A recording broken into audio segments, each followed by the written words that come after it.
প্রিয় বন্ধুরা, আমার প্রিয় বন্ধুরা ইউটিউবে এবং ফেসবুকে যারা আছে সবাইকে শুভ সকাল।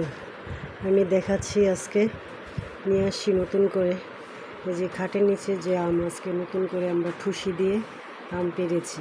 এগুলি হলো কাঁচা আম, তো পেকে যাবে কিছুদিনের মধ্যে। আর এই আমগুলি অলরেডি পেকে গেছে, একদম পাকা টসটসা রসালো। এই আমগুলি খেতে খুবই সুস্বাদু, মধুর মতো, লবণ মরিচ দিয়ে মাখাবো।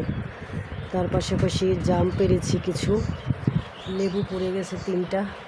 তারপরে এই যে কলা, আনাজ্জা কলা বলে আমাদের দেশে, এই যে কলাগুলি, এগুলি গাছের নিজেদের কলা খাওয়ার জন্য।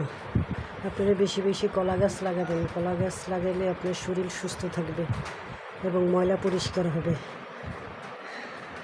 আম বেশি করে খাবেন। যাদের ডায়াবেটিস আছে তারা একটু সাবধানে থাকবেন।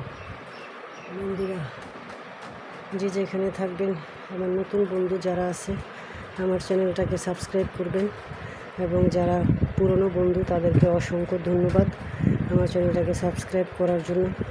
আজকে বাইরে খুব মেঘলা আকাশ, বৃষ্টি আসবে পাবনাতে। তো আপনাদের এলাকায় বৃষ্টি আসবে কিনা আমাকে কমেন্টসে জানাবেন, আর আমের অর্ডার থাকলে সেটাও আমাকে জানাবেন। সবাই ভালো থাকবেন, সুস্থ থাকবেন, নিরাপদে থাকবেন। আল্লাহ হাফিজ।